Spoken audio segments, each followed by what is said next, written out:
Et nous avons une émission absolument spéciale pour vous, car nous analysons un développement très important dans la guerre en Iran et tant de choses qui se passent ici et dans le monde entier. Nous devons tout vous expliquer en détail. Maintenant, la dernière nouvelle venant d'Iran, c'est que, encore une fois, nous avons vu Donald Trump en parler à de nombreuses reprises. Mais la dernière nouvelle, c'est que Israël envisage potentiellement d'agir seul et d'attaquer l'Iran, de riposter contre eux, même sans le soutien des États-Unis. Cela fait suite à un nouveau rapport selon lequel les généraux américains avertissent Donald Trump que les États-Unis sont dangereusement à court de munitions. Ils n'ont même pas la possibilité de mener cette guerre. Il y a donc énormément de chaos à la Maison-Blanche, beaucoup de chaos et d'instabilité au sein du gouvernement des États-Unis. Et bien sûr, nous allons tout vous expliquer et accueillir un invité de tout premier plan. Je vais donc d'abord passer la parole à mon co-animateur, Alex, de Reporter Fire Media, pour présenter notre invité de ce soir. Eh bien, merci Cyrus et bon retour parmi nous. Merci à tous de nous suivre. Au cours de la prochaine heure dans l'émission Let's Talk Geopolitics, nous allons aborder des développements mondiaux qui ont un coût humain énorme. Eh bien, on peut dire que c'est l'Amérique qui a promis un accord cette semaine. Alors, où est cet accord ? S'agissait-il d'une manipulation des marchés pour faire monter les cours avant de vendre? Nous en discuterons également. Et encore une fois, maintenant, tournons la page là-dessus. Nous accueillons de nouveau le professeur Marandi. J'adresse mes plus sincères condoléances aux milliers de personnes qui se réveillent sous les bombes américaines en Iran, perdant des proches à cause de l'escalade de la violence. Et la tragédie s'étend au-delà du Moyen-Orient, jusqu'à l'Ukraine. Nous voyons cette semaine, dans les gros titres, de jeunes hommes enlevés dans la rue pour des guerres impossibles à gagner, alimentés par le complexe militaro-industriel et le financement sans fin des États-Unis. C'est pourquoi notre invité de ce soir est si essentiel. Le professeur Mirandi joue un rôle crucial en tant qu'observateur et témoin privilégié de la nation souveraine d'Iran, nous offrant une analyse de la réalité sur le terrain, loin des filtres des médias occidentaux. Professeur Mirandi, bienvenue à nouveau dans l'émission. C'est un honneur de vous avoir parmi nous ce soir, pour nous comme pour notre public, monsieur. Merci beaucoup. C'est un grand plaisir d'être avec vous deux et votre excellent public.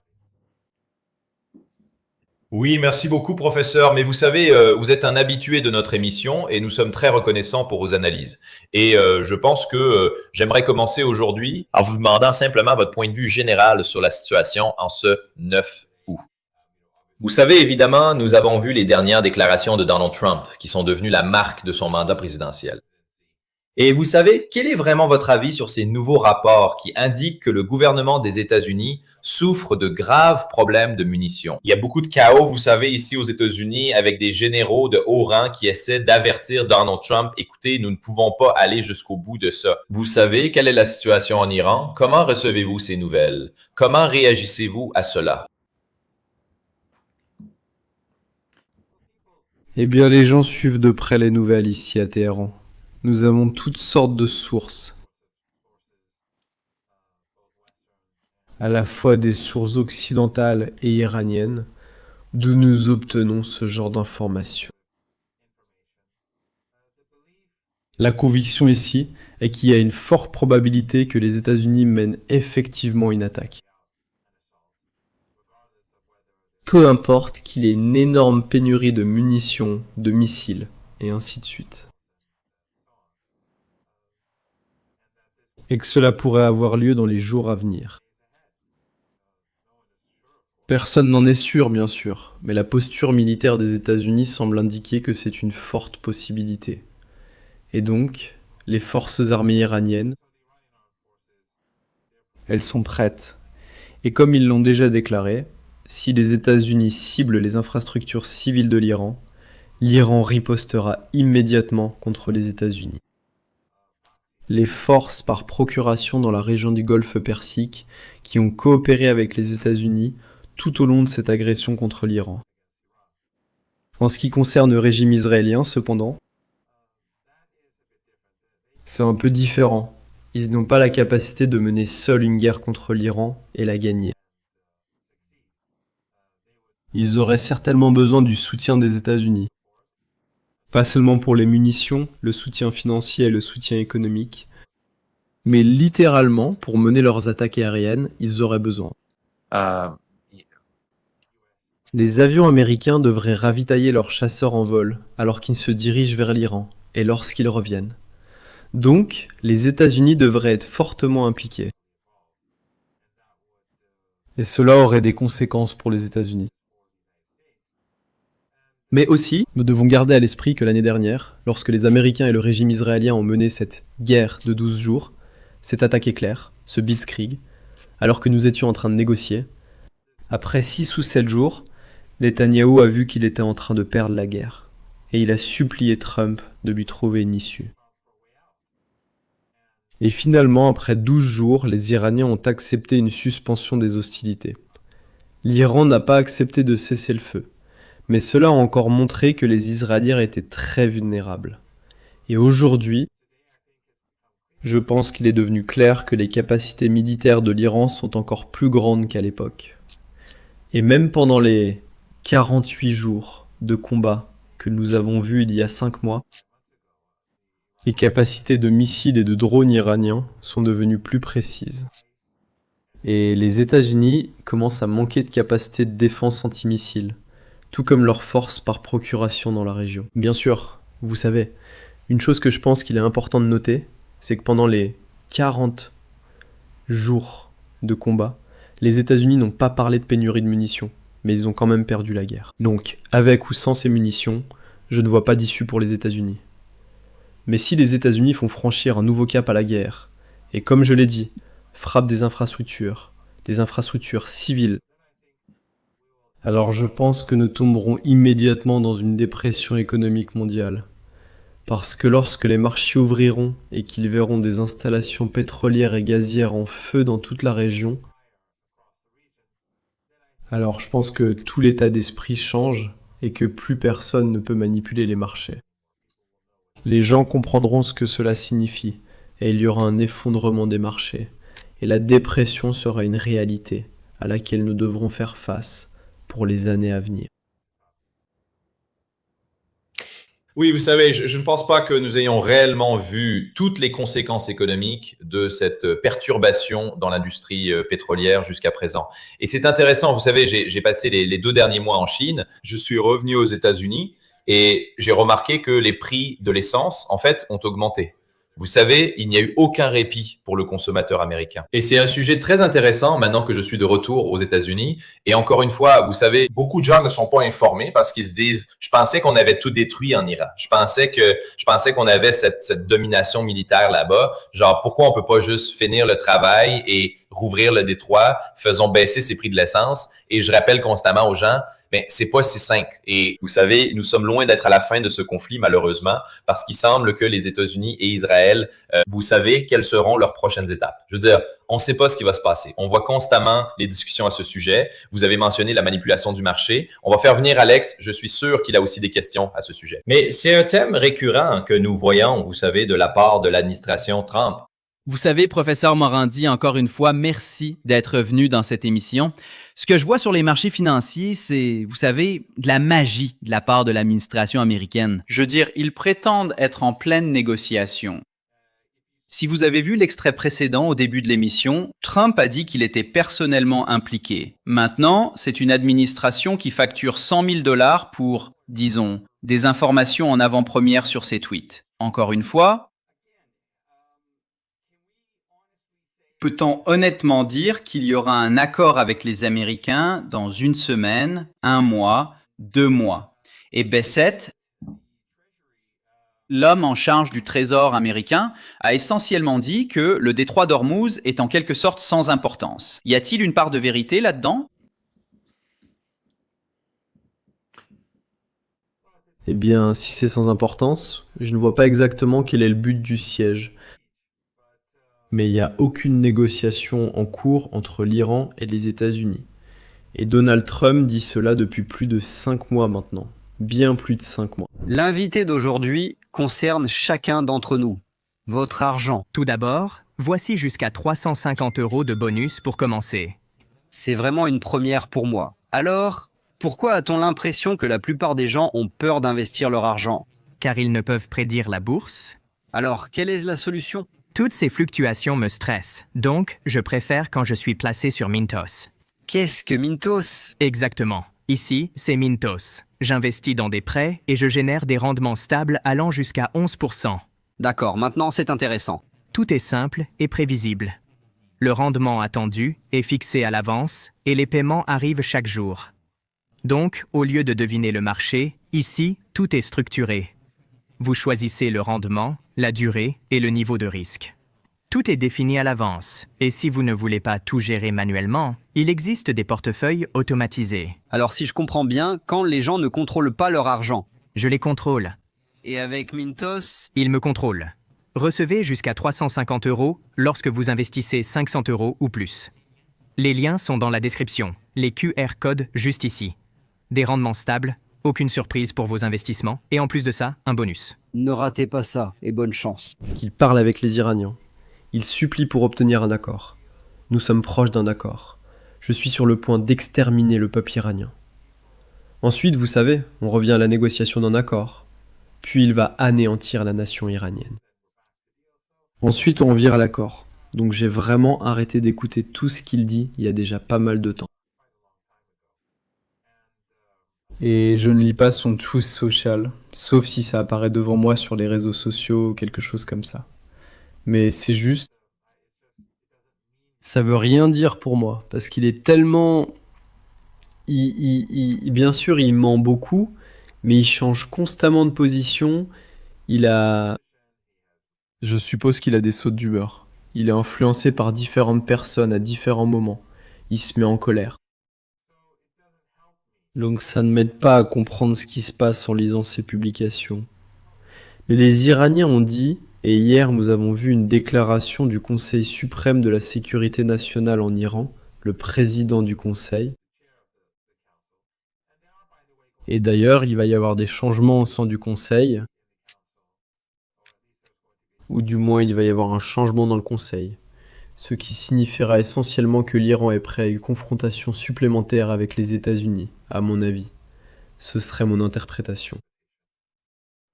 Mais l'actuel président du Conseil suprême de la sécurité nationale a publié une déclaration où il a déclaré que la seule façon de mettre fin à la guerre est, en réalité, que les États-Unis mettent fin à toutes les guerres dans la région.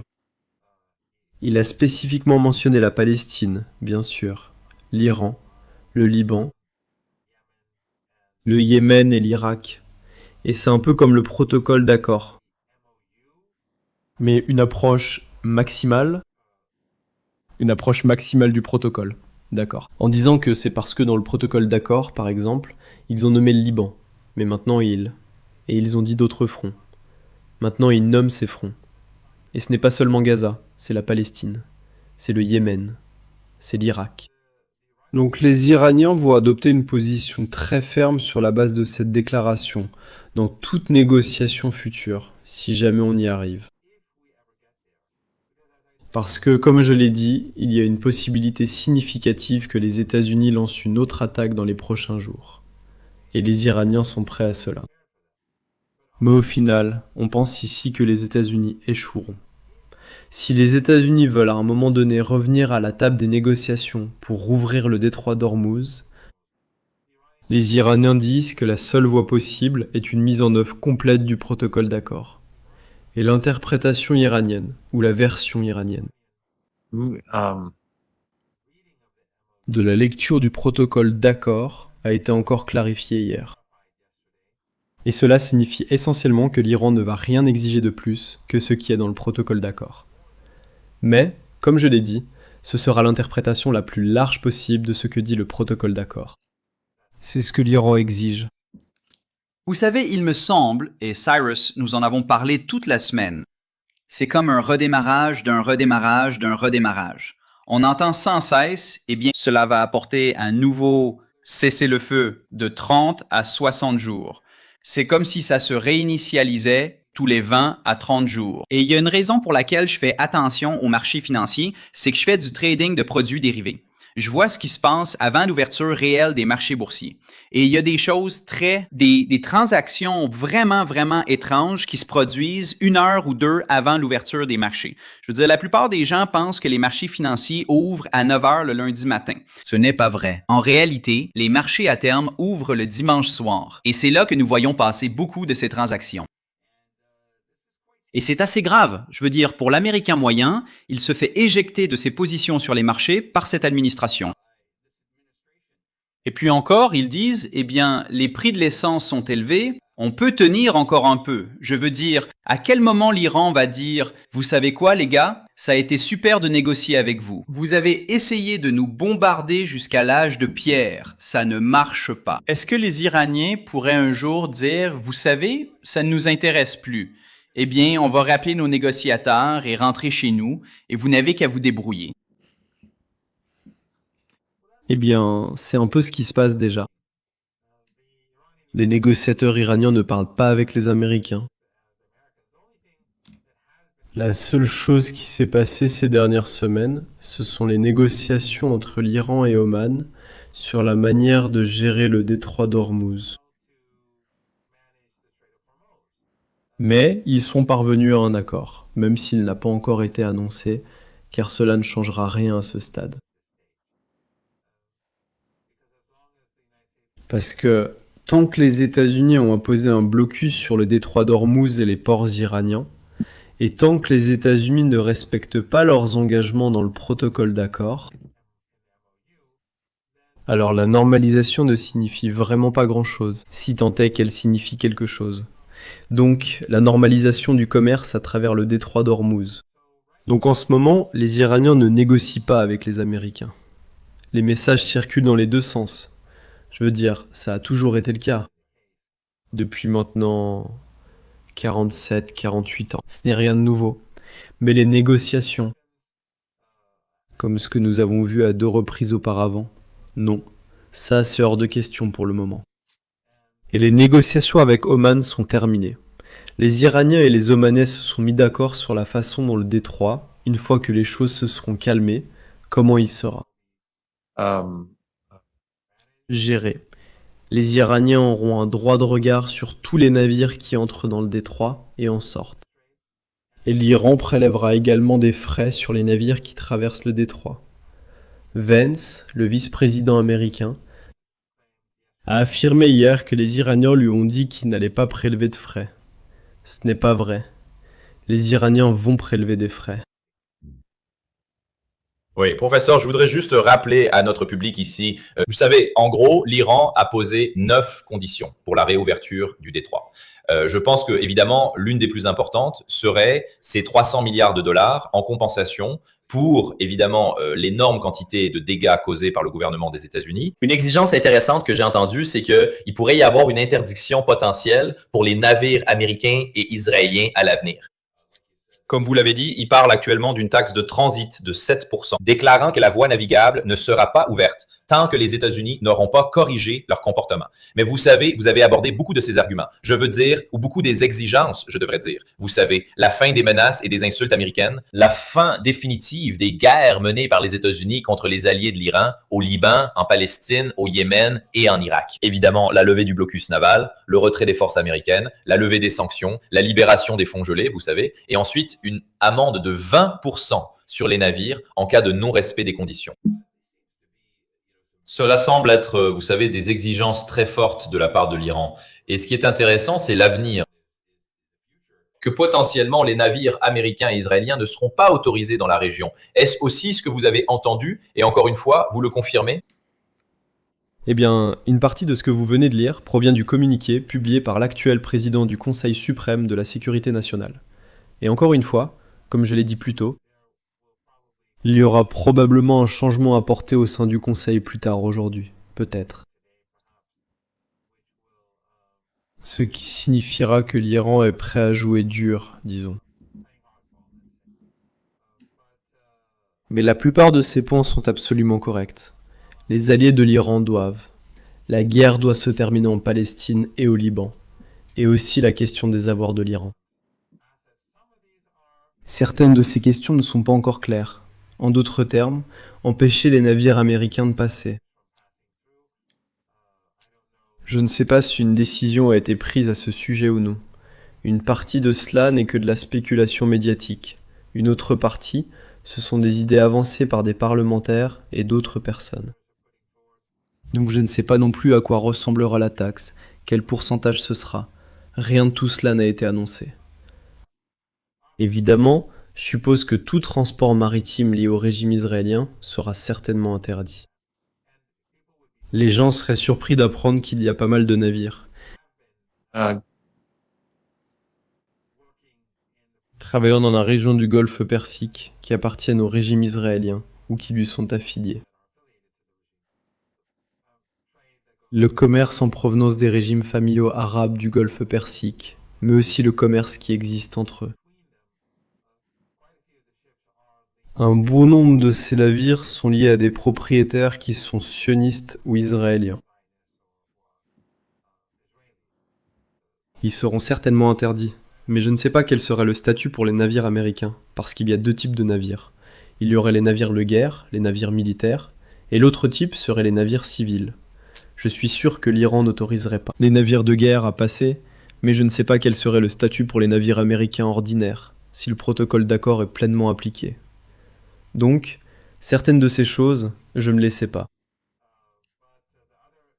Mais les autres questions que vous avez mentionnées concernant les avoirs volés, concernant la Palestine, le Yémen, l'Irak et le Liban, tout cela est exact. Les gens devraient aller lire la déclaration publiée hier par le Conseil suprême de la sécurité nationale, et ils comprendront mieux la position de l'Iran. Comme je l'ai dit, de mon point de vue, ce message, cette lettre, affirme que le protocole d'accord est la seule solution. Et ce ne sera acceptable pour nous que si cela est mis en œuvre de cette manière, comme indiqué dans cette lettre. Permettez-moi d'intervenir ici. Merci pour ce résumé. Je veux dire, je ne laisserai même pas les Américains entrer dans le détroit d'Ormuz avec un canoë, encore moins avec un bateau. C'est un article ou une vidéo que je viens de voir, et j'aimerais avoir votre avis dessus, professeur Morandi. Il s'agit du secrétaire au Trésor des États-Unis. Ce n'est pas une blague, c'est bien réel. Écoutons cela. Voici cet extrait, et le voici. Je pense qu'ils disent ça d'une manière un peu apocalyptique. Je le dirais autrement. Le détroit ne redeviendra jamais comme avant parce que les Iraniens l'ont utilisé ou ont essayé de l'utiliser comme un goulet d'étranglement. Ce que nous allons voir au cours des 2 prochaines années, c'est que le détroit va devenir sans importance.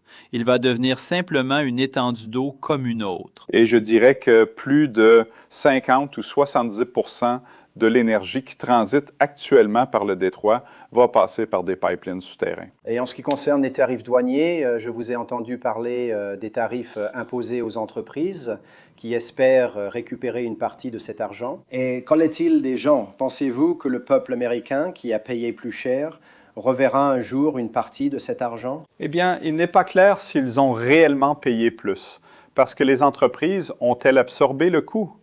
Mais écoutez, j'ai dit cela avant l'affaire devant la Cour suprême, que ça reviendrait à de l'assistanat pour les entreprises parce que l'argent doit retourner aux sociétés et vous savez, elles l'ont encaissé. Et une partie de cet argent... Vous savez, je ne sais pas si vous avez déjà reçu un colis UPS ou FedEx ou même DHL venant de l'étranger. Parfois, il y a des droits de douane à payer. Donc, vous deviez le payer. Vous devriez le récupérer, mais ça leur revient à eux. Donc, et c'est ce que tous les procureurs généraux démocrates qui ont intenté un procès contre l'administration Trump voulaient.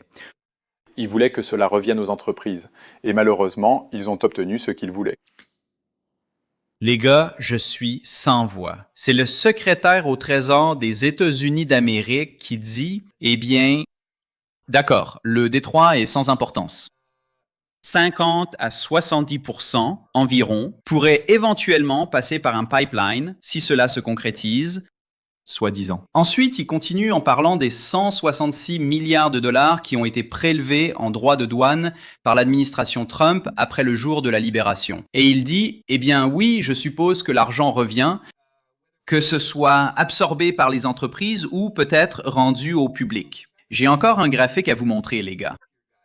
Et cela résume tout. C'est très clair sur la position du secrétaire au Trésor des États-Unis. Nous allons passer à cette diapositive ici. Voyons cela ensemble. Et cela parle de tous les droits de douane qui ont été collectés, 166 milliards provenant des Américains. Et cela a été collecté par des entreprises comme Amazon, Apple et bien d'autres. Ensuite, cela a été annulé par la Cour suprême. 100 milliards ont été rendus aux entités américaines. Et bien sûr, l'argent a été rendu directement aux consommateurs.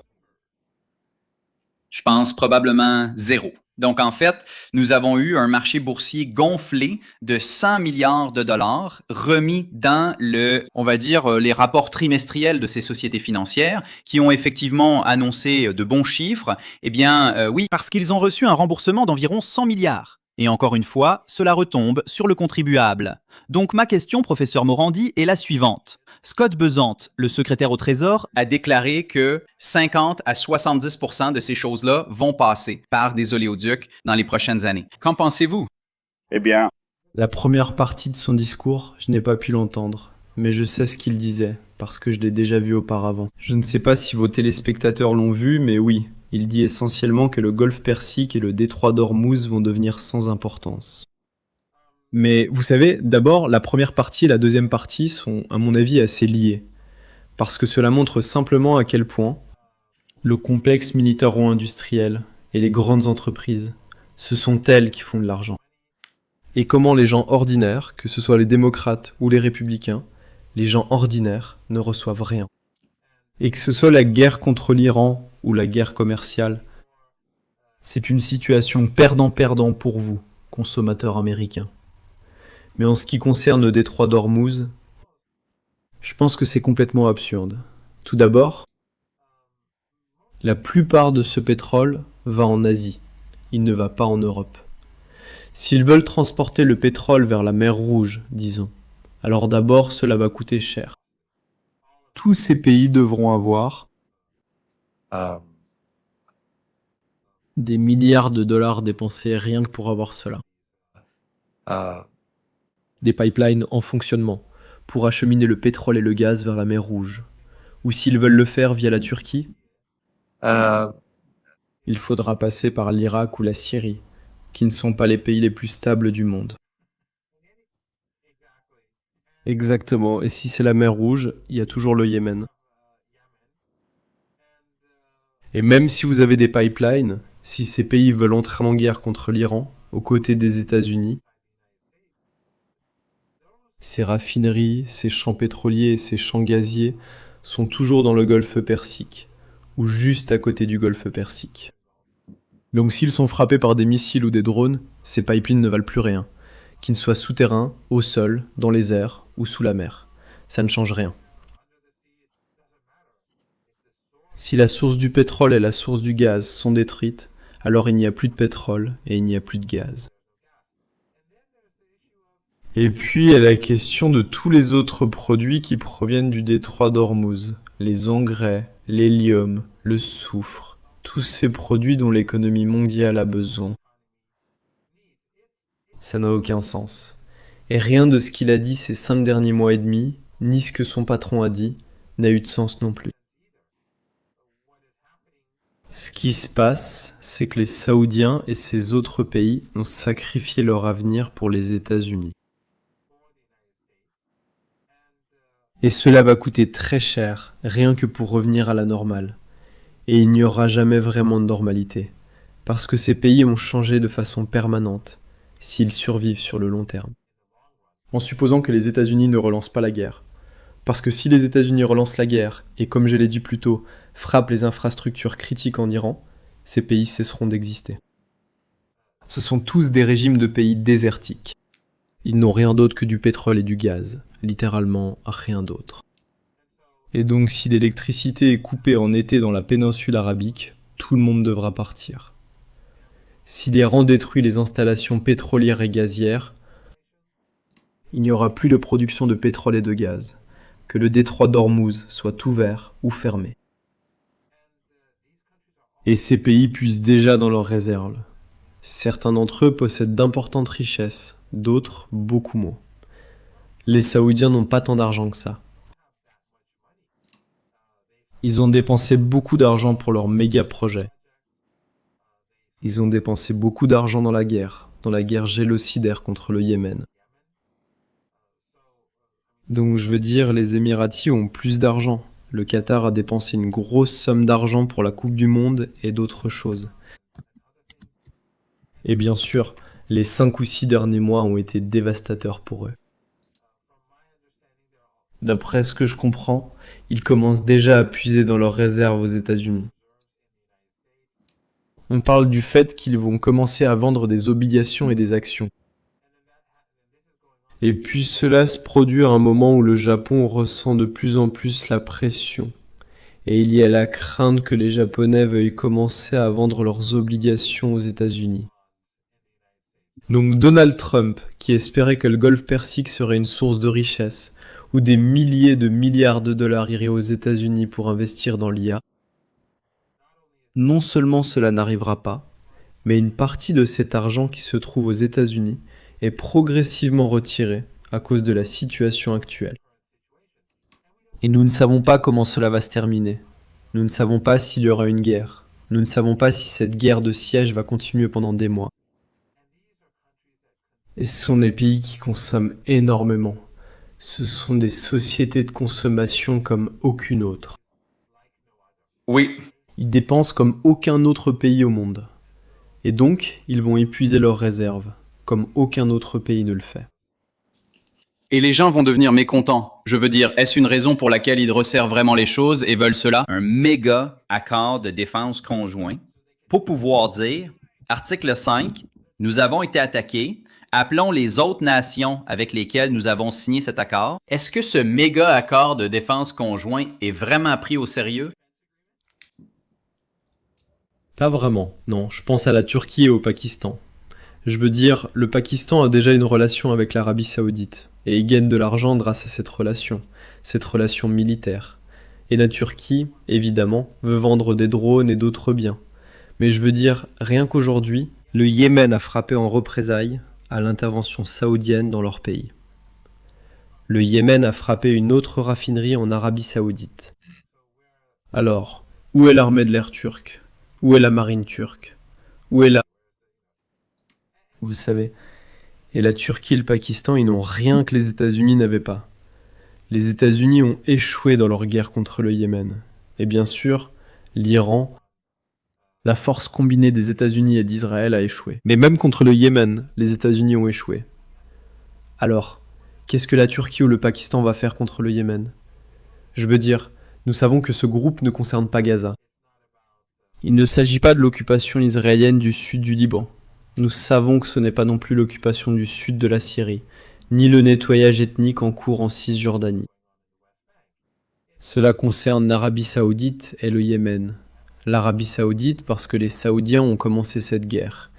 Et les Saoudiens, ils ont imposé un siège au Yémen pendant de nombreuses années. Donc ces pays arrivent.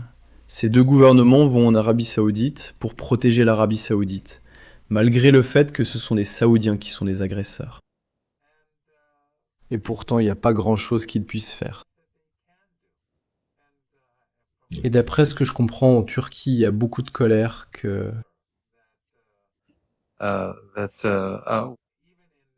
Même au sein du parti d'Erdogan lui-même, à propos de cette cérémonie de signature. Donc, ça ne va rien changer. Oui, l'Arabie Saoudite. La seule solution pour les Saoudiens, la seule issue pour eux, c'est de parvenir à un certain accord avec le Yémen. Ils ont mené une guerre génocidaire contre le Yémen, avec le soutien de tous ces pays. Et ce que les Saoudiens et les Émiratis ont fait au Yémen, les Israéliens l'ont fait à Gaza. La seule différence, c'est qu'à Gaza, les gens n'avaient vraiment aucun moyen de se défendre. Et à Gaza, le monde s'est réveillé et s'est retourné contre le régime israélien. Au Yémen, les gens mouraient de faim, dans le silence. Mais il y avait aussi une force armée pour riposter. Mais beaucoup sont morts de faim au Yémen.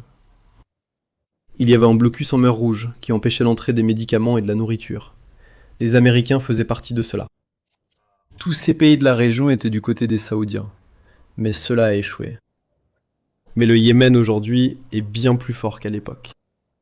Et l'Arabie Saoudite est bien plus faible qu'à l'époque. Pourtant, ils avaient le soutien de tous ces pays, comme je l'ai dit. Donc, ça ne changera rien. Le plus sage serait que les Saoudiens mettent de côté leur arrogance et qu'ils trouvent un accord avec le Yémen, qu'ils trouvent un accord avec l'Irak, qu'ils arrêtent d'être la base aérienne des États-Unis dans la région, et ils pourraient survivre. Mais s'ils veulent continuer sur cette voie d'agression et espérer que d'une manière ou d'une autre, quelqu'un va les protéger lorsqu'ils mènent des agressions, ça ne finira pas bien pour l'Arabie Saoudite. Non, vous savez, c'est assez intéressant. Je veux partager quelques réflexions. Je veux dire, nous avons vu cet extrait de Scotty Bessent et je pense que quand on regarde les plus proches collaborateurs de Trump, les Marco Rubio, les Scotty Bessent, vous savez, il est évident pour toute personne ayant du bon sens que ces types mentent simplement et essaient de diffuser leur propagande auprès du peuple américain. Je veux dire, Marco Rubio a publié hier un long message sur Twitter déclarant que Donald Trump est le président de la paix et que nous devrions tous les Américains, être reconnaissants pour son leadership exceptionnel. Et c'est comme, bonjour, nous avons littéralement déclenché une guerre non provoquée en Iran parmi de nombreux autres conflits. Et je veux dire, nous avons menacé la souveraineté du Canada, bon sang, nous avons menacé le Danemark, allié de l'OTAN, en voulant prendre le Groenland, que Donald Trump a de nouveau ravivé ces dernières semaines. Ce qui est intéressant, professeur, et que je voudrais partager avec notre public ici, c'est que, vous savez, les Saoudiens oui, exactement, exactement. Ils sont en train d'étrangler Cuba à l'heure où nous parlons. Oui, absolument. Et Cuba aussi. Je suis originaire de Floride, donc c'est très proche de mon état d'origine. Donc, je veux dire, il y a un chaos total que l'administration Trump a déclenché dans le monde entier. Et pourtant, tu sais, ce sont ces points de propagande. Tu sais, Scotty Bessent, tu sais, je veux dire, tu as vu qu'il a essayé de critiquer les démocrates à la fin. Tu sais, tout est juste manipulé et c'est de la propagande. Mais le problème, c'est que les Américains ressentent vraiment la douleur en ce moment. Et je pense que c'est la grande différence parce que si tu retournes aux premières guerres du Golfe, il y avait jamais d'effet sur la vie américaine. C'était ça le problème. Tu sais, les États-Unis ont mené ces guerres il y a 20 ans. Mais ça n'a pas affecté nos vies ici en Amérique. Donc, beaucoup de gens ne s'en souciaient pas vraiment. Mais maintenant, tout d'un coup, l'essence explose, l'inflation explose. Je veux dire, les gens ne peuvent pas se permettre de vivre en Amérique. Ça devient de plus en plus difficile et il n'y a aucun répit. Et c'est vraiment tout le programme sur lequel Donald Trump s'est présenté. Donc, je ne vois pas comment il pourrait arranger tout ça avant les élections de mi-mandat. Je ne pense pas que ce soit possible du tout. Mais voici une réflexion intéressante. Les Saoudiens ont financé une ligue de golf professionnelle énorme aux États-Unis. Et ils ont dépensé des milliards et des milliards de dollars. Et tout le message était que nous avons des fonds illimités, nous allons investir ces milliards de dollars. Et bien sûr, Donald Trump possède beaucoup de terrains de golf. Donc, ils ont organisé beaucoup de ces événements là-bas. Fait intéressant. Professeur, les Saoudiens se sont maintenant retirés en disant que nous ne pouvons plus financer cela. Nous n'avons pas l'argent pour le faire parce qu'ils sont, vous savez, impliqués dans ce conflit. Et donc, maintenant, ils retirent les tournois de golf des terrains de golf de Donald Trump. Donc, cela finit vraiment par retomber sur Donald Trump. Ils cherchent maintenant désespérément des financements supplémentaires. Ils essaient donc de solliciter des fonds d'investissement aux États-Unis. Hey, pouvez-vous financer nos ligues de golf? Vous savez, nous voulons organiser ces tournois de golf sur le terrain de golf de Trump. Donald Trump, ensuite, vous savez, érige des statues en or à son effigie sur les terrains de golf. Je veux dire, c'est juste, on peut pas inventer à quel point la situation est ridicule. Vous savez, aux États-Unis, je veux dire, c'est tout simplement hallucinant. Et je ne vois vraiment pas d'issue ici pour les États-Unis, à part, vous savez, se conformer à ces demandes de l'Iran et honnêtement, simplement se barrer de la région. Et je pense que c'est vraiment devenu une question de quand cela va arriver et non pas vraiment de si cela va arriver. Et je pense qu'on a vu, vous savez, que l'Iran est devenu de plus en plus fort au fil du temps. Évidemment, la première étape était vraiment simplement de survivre, ce que l'Iran a certainement réussi à faire. Et maintenant, l'Iran a beaucoup plus de poids. Je veux dire, j'ai interviewé le professeur Robert Pape de l'Université de Chicago, très connu pour son modèle du piège de l'escalade, dont il met en garde depuis des années. Et c'est intéressant, je veux dire, il a enseigné, il a en fait été conseiller à la Maison-Blanche jusqu'en 2024. Étonnamment et sans surprise, Donald Trump l'a écarté. Il conseillait le gouvernement des États-Unis depuis presque 20 ans, enseignant à l'armée de l'air, enseignant vraiment ses modèles, expliquant pourquoi une guerre avec l'Iran serait une catastrophe totale pour les États-Unis. Et même selon le professeur Pape, il a dit, vous savez, je ne vois aucune issue, vous savez, avant les élections de mi-mandat ici, à moins que Donald Trump ne trouve simplement une porte de sortie.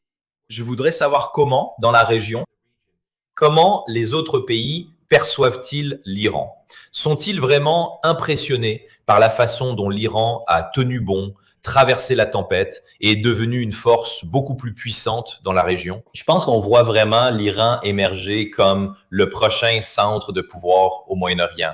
Est-ce que les autres pays commencent à s'en rendre compte? Ouais.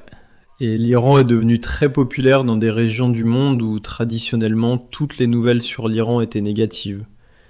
L'Iran était ce pays horrible, vous savez, depuis 47 ans.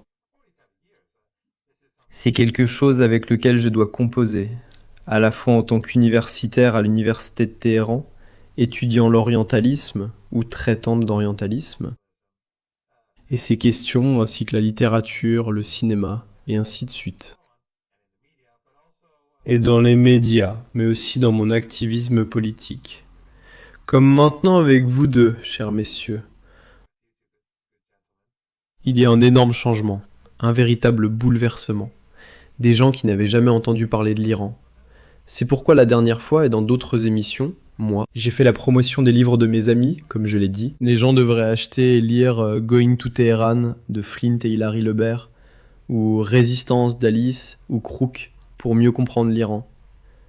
Les gens s'intéressent beaucoup plus à l'Iran aujourd'hui qu'il y a 6 mois. Et ils ne se laissent vraiment pas tromper par la propagande, même si, comme les Saoudiens, les Qataris, les Émiratis et leurs alliés dans leur région, comme leurs partisans, vous savez, des personnes qui financent dans différents pays d'Asie du Sud ou d'Asie de l'Ouest, ou au sein de l'OTAN, ils n'arrêtent pas de provoquer l'Iran, surtout ces dernières semaines. Mais les gens voient clair dans ce jeu, et les gens Les gens montrent leur soutien à l'Iran dans des endroits où c'était tout simplement inimaginable auparavant. En Amérique latine, à travers l'Afrique, à travers l'Asie. Et quand il y a de la propagande contre l'Iran, ils la rejettent simplement et se laissent pas du tout tromper par cette propagande. La propagande, bien sûr, devient bien pire qu'avant. C'est une chose. Et je pense que c'est en soi un signe d'un empire en déclin, où leur propagande ne fonctionne plus, que ce soit chez eux ou à l'étranger. Je pense qu'aux États-Unis, vous deux le savez mieux que moi, que les gens voient clair dans la propagande d'une manière qui n'était peut-être pas vraiment le cas il y a quelques années, ou surtout il y a 1 ou 2 décennies. Mais c'est très intéressant. Comment j'ai déjà raconté cette histoire plusieurs fois, ce marxiste très connu au Brésil, l'un des penseurs clés au Brésil, a dit à un de mes amis, qui est lui-même un journaliste brésilien de gauche, « Si les Iraniens gagnent cette guerre, je vais devenir musulman chiite. Et je ne sais pas si cela arriverait. Mais cela montre simplement à quel point les gens étaient impressionnés par le fait que le peuple iranien était si déterminé. Tout le monde, ou presque tout le monde, en dehors de l'Iran. Eh bien, les amis de l'Iran pensaient que l'Iran s'effondrerait au bout de quelques jours de guerre, à la fois pendant la guerre de 12 jours, mais surtout pendant cette guerre. Et quand cela ne s'est pas produit, et qu'ils ont vu des gens descendre dans la rue chaque soir, puis plus tard, les dizaines de millions qui ont participé aux funérailles, tout le modèle de propagande sur l'Iran s'est tout simplement effondré. Ce n'est pas qu'il n'existe pas, ou qu'il n'a aucune influence, mais ce n'est pas du tout. Il n'a plus du tout l'impact qu'il avait il y a quelques années. Professeur Morandi, j'ai vu l'autre jour une interaction assez animée entre vous et Monsieur Alan Dershowitz.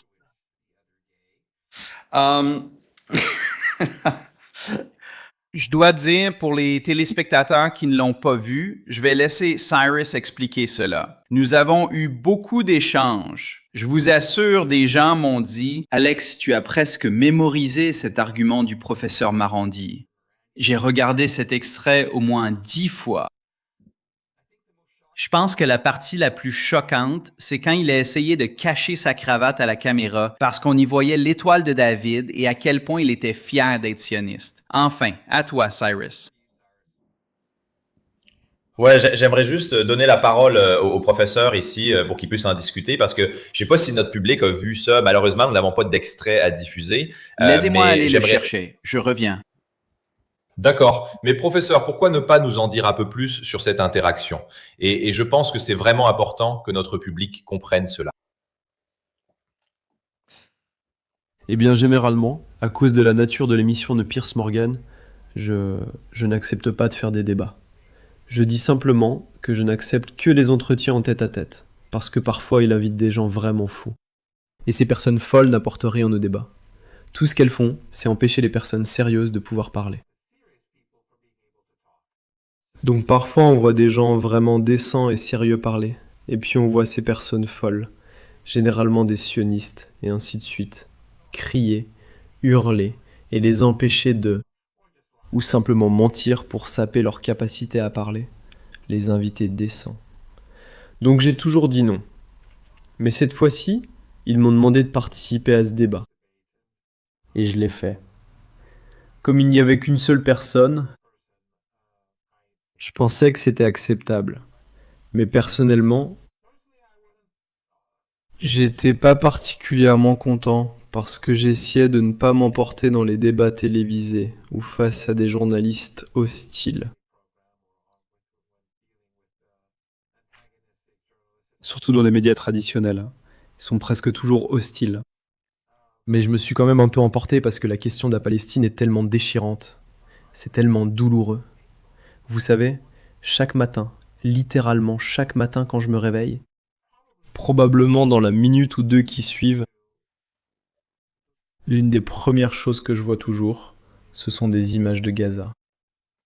Et quand je vais me coucher le soir, quand je consulte, vous savez, mes réseaux sociaux, quand je consulte les réseaux sociaux une dernière fois, je suis sûr que presque toujours, je verrai, lors des 2 ou 3 dernières minutes, des images de Gaza. Et ça ne s'arrête jamais. Et tu sais, on voit pas la fin. Et ce qui me fait vraiment mal, c'est qu'une forte dynamique se mettait en place contre le génocide l'année dernière. Et puis Trump est allé en Égypte. Et ensuite, tous ces dirigeants régionaux sont allés avec lui. Et ils ont trahi la cause palestinienne. Ils sont allés là-bas et ont signé cet accord de paix, cet accord de cessez-le-feu. Ils ont tous soutenu Trump. Ils ont fait l'éloge de Trump. Et depuis, près de 1400 Palestiniens ont été massacrés. Et cet élan qui se construisait à travers le monde, souvenez-vous, en Australie, en Espagne, dans toute l'Europe, vous avez vu, nous avons vu. Ces manifestations, des centaines de milliers de personnes, c'était vraiment massif et vraiment extraordinaire. Mais avec cet accord où je veux dire, il suffit de regarder l'image de ceux qui étaient sur scène avec Trump et le dirigeant égyptien, et vous verrez, vous savez qui étaient ces personnes. Et cela a fait s'effondrer l'élan et permis au génocide de continuer. Et donc vous savez, la question de Gaza est quelque chose qui me préoccupe, vous et tout le monde depuis très longtemps. Et donc je me suis un peu emporté pendant le débat. Oui, je pense que malgré le fait que je ne voulais pas devenir aussi passionné, disons, que cela s'est bien passé, selon ceux qui l'ont vu. Mais vous savez, c'est vraiment bouleversant de voir que nous vivons aujourd'hui dans un monde où un génocide se produit sous nos yeux, et ensuite on voit des gens le nier juste devant nous, vous savez, pendant que cela se passe. Le nombre de morts à Gaza, selon certains chiffres, se compte par centaines de milliers. Et il y a des raisons pour lesquelles ils disent que ces chiffres ne sont pas annoncés. Mais dans tous les cas, il y a un effondrement de la population. Et beaucoup meurent de maladies parce qu'il n'y a pas de médicaments et que le régime n'autorise vraiment pas l'accès aux médicaments. Les personnes qui ont des maladies, vous savez, nous trois, chacun de nous prend peut-être un médicament pour quelque chose et nous allons bien. Mais sans ce médicament, nous serions dans une situation très grave. C'est hypothétique, je ne dis pas que c'est le cas. Mais vous comprenez ce que je veux dire. Donc les gens normaux à Téhéran, dans votre ville, vos voisins, vos proches, vos amis, les gens qui vont travailler, ils ont l'air bien. Mais certains d'entre eux prennent des médicaments que, s'ils ne les avaient pas, ils mourraient. Et donc toutes ces personnes à Gaza meurent. Et tous ces enfants, disons, qui ont des besoins particuliers, disons qui doivent suivre un régime spécial et qui ne peuvent pas manger n'importe quoi, ils meurent. Ils meurent tous. Et les Israéliens font cela intentionnellement afin de réduire la population. Et c'est le genre de choses dont on lit, qu'on voit dans les films, vous savez, c'est dans des récits de fiction où l'on n'imaginerait jamais que le monde réel pourrait être ainsi. C'est comme si l'antagoniste était une caricature de la réalité. Mais nous vivons dans un monde où c'est vraiment aussi grave, voire pire. Et puis vous savez, il parle du négationnisme de l'Holocauste. Mais vous savez, c'est comme si cela se passait devant nous, et ensuite il le nie. C'est comme, je veux dire, vous savez, si un négationniste de l'Holocauste commet une grave injustice, eh bien qu'en est-il de quelqu'un qui nie un Holocauste? Un génocide qui se produit maintenant, et qui peut être arrêté. Et pourtant, ils essaient de le nier. Oui, c'est choquant, je dirais, je veux vraiment en parler. Nous avons aussi vu une mobilisation énorme, vous savez, ici aux États-Unis aussi.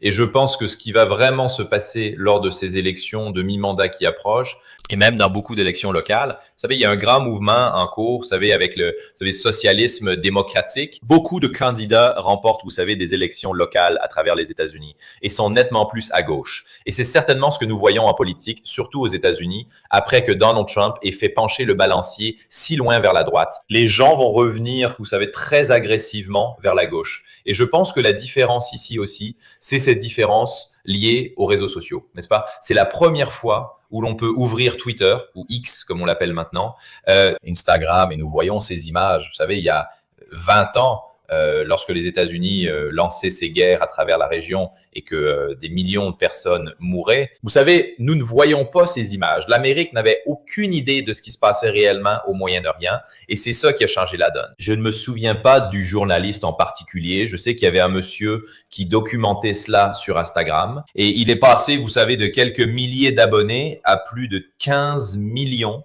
en l'espace de quelques mois, parce que il était photographe, un vidéaste, il montrait simplement des images brutes chaque jour depuis Gaza. Et vous savez, il pouvait pas contrôler ça, parce que, encore une fois, on essaie de voir la manipulation. Ce type, vous savez, la Chine est derrière tout ça. Ils font la promotion de Gaza. Mais non, la façon dont on grandit sur les réseaux sociaux, c'est qu'on publie quelque chose, les gens interagissent avec, puis d'autres le partagent. Et les jeunes sont devenus très préoccupés par cela. Donc, je pense que ce qu'on va voir aux États-Unis, c'est que toute personne qui se présente avec le soutien de l'AIPAC, vous savez, on va se demander combien d'argent vous recevez d'Israël. Si vous recevez de l'argent venant d'Israël, ce sera un énorme point négatif pour votre campagne. Je ne pense pas que vous pourrez être élu aux États-Unis parce que je vois vraiment que des deux côtés, même chez les républicains, beaucoup d'électeurs républicains sont très frustrés parce que c'est comme « Hey, c'est censé être l'Amérique d'abord, non? Même le parti républicain, ne sommes-nous pas le parti de l'Amérique d'abord? » Mais non, nous sommes, vous savez, nous sommes des esclaves de nos maîtres israéliens qui nous forcent à faire la guerre. Je veux dire, nous le savons. Vous savez, Rubio l'a dit dès le premier jour. Nous avons commencé cette guerre à cause d'Israël. D'accord, merci d'avoir été honnête là-dessus. Vous savez, un peu d'honnêteté de la part de l'administration Trump pour une fois. Au moins, vous avez dit quelle était la véritable intention.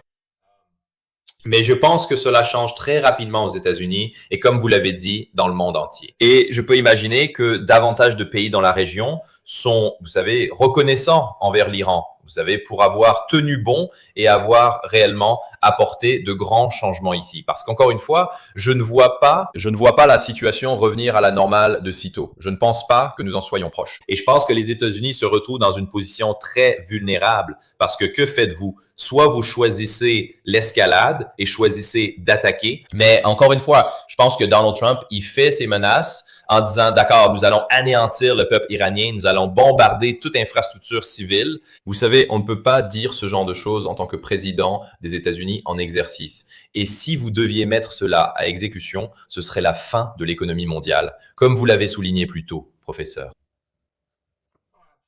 Absolument, et vous savez, même si les réseaux sociaux et les algorithmes sont utilisés pour empêcher les gens de voir et pour minimiser ce qui se passe à Gaza, il est trop tard. Et comme vous l'avez justement souligné, les gens voient cela. Et à leur immense crédit, et c'est quelque chose que j'ai dit lors de ce débat dans l'émission de Piers Morgan, que les jeunes juifs aux États-Unis, 44% d'entre eux, le croient, malgré toute la propagande. Et ils subissent une double propagande. Parce qu'ils ont la propagande des médias traditionnels, et ensuite, ils ont la propagande de la communauté sioniste. Ce sont, vous savez, des personnes de la génération plus âgée qui essaient de les forcer à rentrer dans le rang. Mais 44% des jeunes juifs disent qu'en Palestine, les juifs et les palestiniens devraient vivre en égaux côte à côte. C'est exactement la position iranienne. Et cela malgré toute la propagande. Et cela ne veut pas dire que les 56% restants sont favorables au génocide. Leur position évolue. Certains disent qu'il devrait y avoir une solution à 2 États, et ainsi de suite. Mais le point important, c'est que les jeunes juifs aux États-Unis, tout comme tous les autres jeunes aux États-Unis, ils sont pas dupes de la propagande. Comme je le disais tout à l'heure à propos de l'Iran et de la propagande sur l'Iran, les gens voient clair à travers la propagande concernant le sionisme, concernant la suprématie ethnique, le régime israélien. Et c'est un bon signe. Je suis cependant complètement d'accord avec toi. Je ne pense pas que nous soyons proches de la fin de tout cela. Je ne vois pas. Je veux dire, il y a une solution simple. Donald Trump pourrait simplement déclarer la victoire, s'en aller et respecter le protocole d'accord. Mais il est très difficile d'imaginer que cela se produise. Oui, absolument. Professeur, j'aimerais en savoir un peu plus sur la situation à Téhéran en ce moment. Comment se passe la vie quotidienne pour les gens là-bas? Vous savez quelles sont les dernières nouvelles? Puisque vous êtes sur place, je pense que c'est toujours un point de vue très important à partager parce que vous y vivez, vous voyez la situation tous les jours. Que se passe-t-il dans la ville de Téhéran pour le peuple iranien? Et comment les habitants vivent-ils leur quotidien en ce moment? Eh bien, si vous veniez à Téhéran aujourd'hui, et que vous preniez un taxi pour faire le tour de la ville, ou que vous preniez un bus pour traverser la ville, ou que vous utilisiez le métro, vous verriez une ville très ordinaire, une ville assez avancée. Elle est bien structurée, très propre. Chaque nuit, les ordures sont ramassées par la ville. Mais les restaurants sont pleins, les magasins sont pleins de monde. Mais si vous alliez voir les propriétaires de magasins, je serais presque sûr que la plupart d'entre eux vous diraient que les affaires sont en baisse. Donc, vous ne le remarqueriez pas si vous vous promenez simplement en ville. Mais vous penseriez que, waouh, tout va bien. Et c'est pas terrible, évidemment. Je veux dire, l'une des choses que vous ne verriez probablement pas si vous faisiez juste un tour en voiture en ville, c'est des dégâts. Donc les gens à l'étranger pensent que Téhéran est détruite. Non, c'est une immense ville. Et ces missiles que les États-Unis tirent, et que les Israéliens tirent, ils ne sont pas si gros. Ils ne sont pas si efficaces. Je veux dire, ils détruisent un bâtiment, mais ils ne détruisent pas un quartier. Donc vous savez, il y a un immeuble d'appartement à environ 15 minutes à pied. Oui, à 15 minutes à pied d'où je suis. Et ils l'ont détruit. Ils ont tué, ils visaient une personne dans l'immeuble, alors ils ont rasé tout l'immeuble. Et c'est ce que les États-Unis prétendent appeler des frappes de précision. Vous savez, ils tuent tout le monde, toute la famille, exactement comme ce qu'ils font à Gaza. Ils ont cette application. Je veux dire, cette IA chez les Israéliens, je ne sais pas comment elle s'appelait, comme père. Père rentre à la maison ou quelque chose comme ça.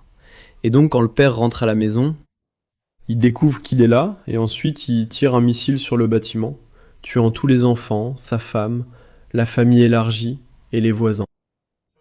Donc à Téhéran, il ferait la même chose. Il détruirait des immeubles d'habitation, souvent sans que personne en particulier ne s'y trouve. Par exemple, dans un cas, ils ont bombardé un immeuble où un groupe de femmes bénévoles préparait des repas pour les soldats pendant la guerre. Tu vois ? Comme une meilleure nourriture que ce que l'armée leur donnait. Ils voulaient, puisque c'était la guerre, que les gens essaient de leur offrir une meilleure nourriture, tu sais, des repas faits maison par la famille. Et puis les Américains ou les Israéliens, l'un des deux, ont bombardé ce bâtiment et ont tué toutes ces femmes. Et c'était dans un immeuble d'appartement, c'était la maison de quelqu'un. Donc ils ont tué toutes les femmes là-bas. Mais si vous vous promenez en ville à Téhéran maintenant, vous ne verrez pas de bâtiment détruit. À moins d'avoir vraiment, je ne peux pas dire de la chance, mais enfin, d'en voir un par hasard. Et donc tout a l'air normal. Mais je suis presque sûr que si vous allez dans la plupart des magasins, ils vous diront que les affaires sont en baisse. Oui, c'est compréhensible, je veux dire, c'est compréhensible. Mais c'est une remarque intéressante parce que je pense que, vous savez, ici aux États-Unis, la perception est que, vous savez, nous avons frappé l'Iran avec tout ce que nous avions. Vous savez, tout est détruit, tout est en ruine. Vous voyez, l'Iran n'a pas d'autre option ici. Donc, encore une fois, c'est le brouillard de la guerre. Vous savez, je veux dire, la propagande qu'on entend aux États-Unis, les messages de l'administration Trump, je veux dire, tout ce qu'on entend, c'est, vous savez, l'Iran n'a pas de marine, l'Iran n'a pas d'armée, l'Iran n'a pas de force aérienne. Tout a été frappé, tout est détruit. Et ma simple réponse à cela est, eh bien, qu'en est-il du détroit d'Ormuz? Est-il ouvert? Est-ce que vous savez, notre commerce y transite? Et ouais, et si tout est détruit, pour revenir à la question que vous avez tous les deux posée, tu as demandé tout à l'heure, si tout est détruit, alors pourquoi ont-ils besoin de faire... Pourquoi ont-ils besoin de ces pipelines souterrains pour le pétrole et le gaz?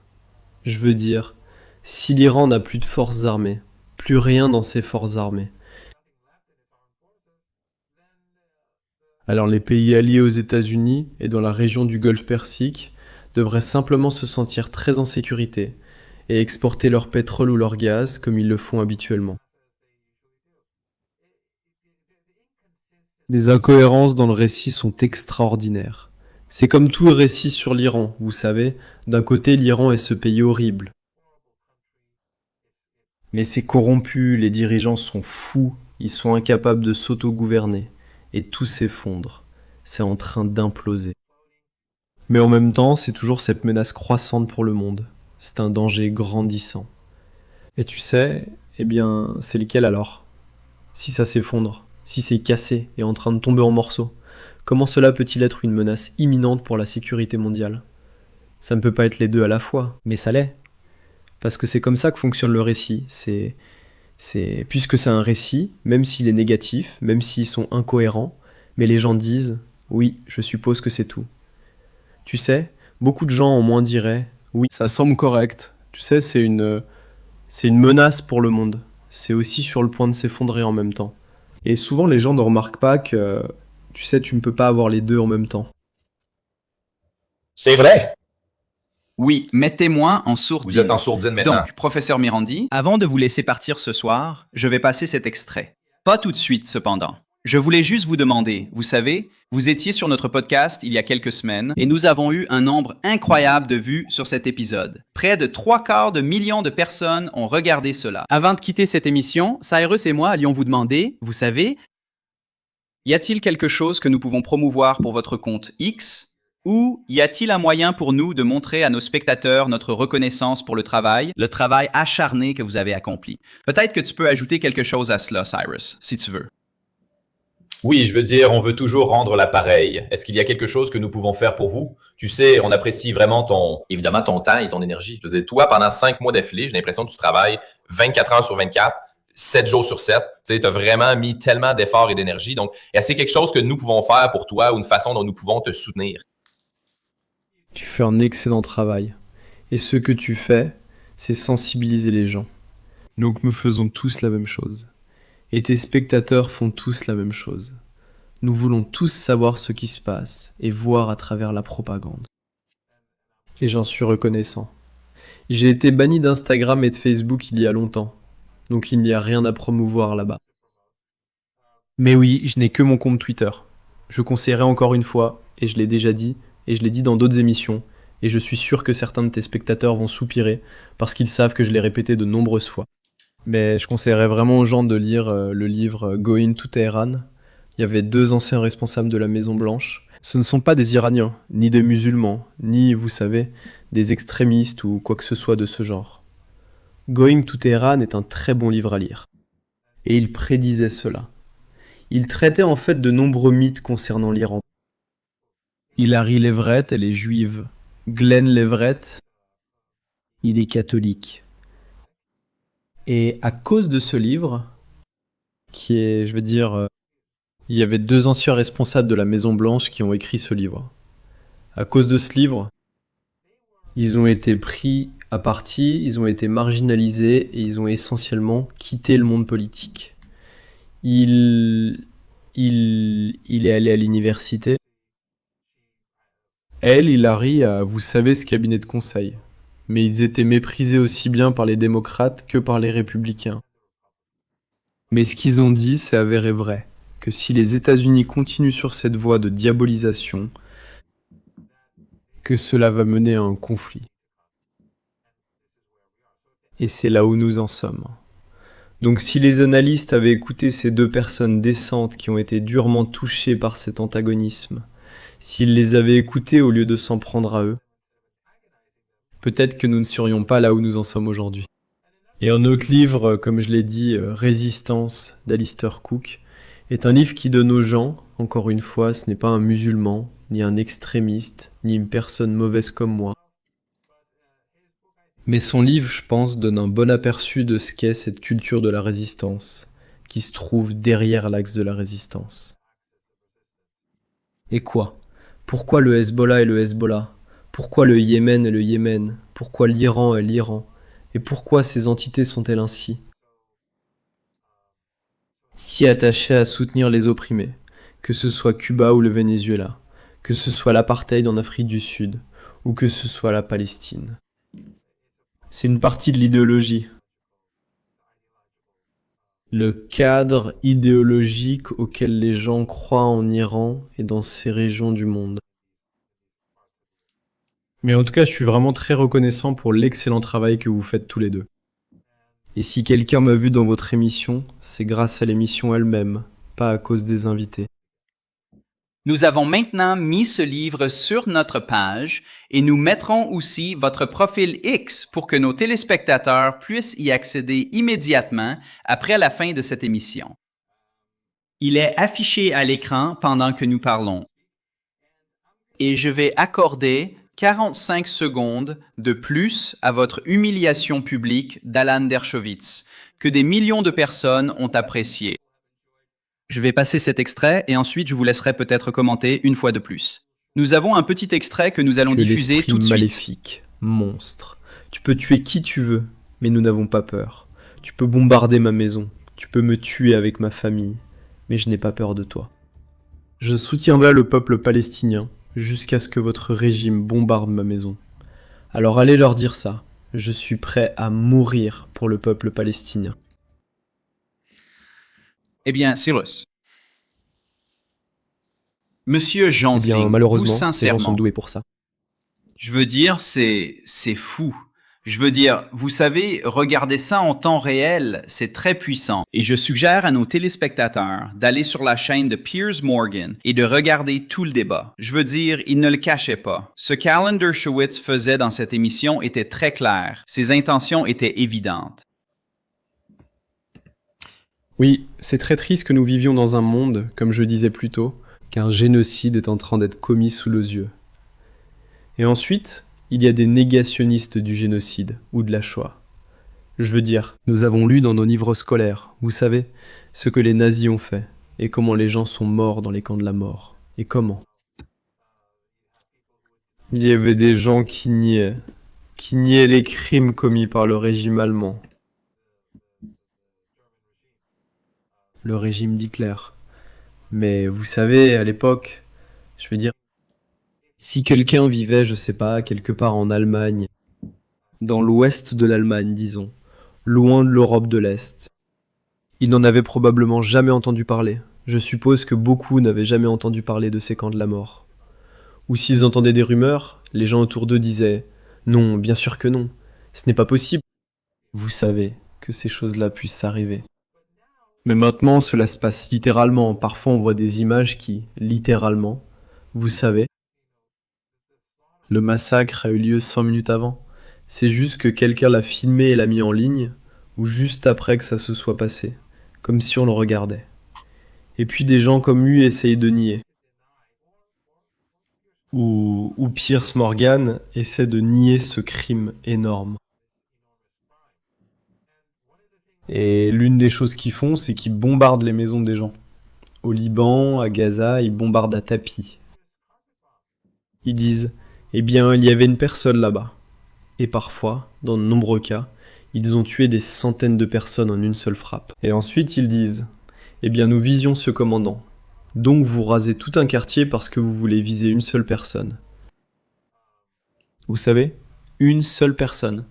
En supposant même que ce ne soit pas un mensonge et qu'il voulait simplement tuer des gens, parce qu'il n'y a aucune responsabilité. Je veux dire, ces gens ont débranché les couveuses de nourrissons. Vous savez, ils violaient collectivement des Palestiniens dans les prisons. Et vous savez, les gens qui violent des Palestiniens en prison, ensuite ils passent à la télévision et deviennent des célébrités. Je veux dire, dans quel genre de monde dystopique vivons-nous pour que cela arrive? Et ensuite, les journalistes des grands médias détournent simplement le regard, et les parlementaires en Europe, ainsi que les gouvernements européens, font semblant que cela n'arrive pas. C'est comme la chose la plus dystopique à laquelle on pourrait penser. Et si c'était un film, je ne regarderais pas le film. Je dirais simplement que c'est complètement irréaliste. Tu sais, c'est trop, beaucoup trop fictif pour que je puisse m'asseoir et le regarder. Mais c'est la réalité dans laquelle nous vivons aujourd'hui. Mais je suis optimiste parce que tu sais, les jeunes commencent à se réveiller. Des jeunes de tous horizons, de différentes origines religieuses à travers le monde. Et cela montre simplement, à mon avis, qu'il existe une forme générale de décence humaine, que, une fois qu'ils ont l'information, ils ne détourneront pas le regard. Oui, eh bien, professeur, comme toujours, c'est vraiment un immense plaisir de passer du temps avec vous. Nous vous remercions énormément pour vos analyses remarquables, votre dévouement à cette cause. Et chaque fois que nous pouvons passer du temps avec vous et le partager avec le monde, nous le ferons. Et merci encore pour vos analyses remarquables aujourd'hui.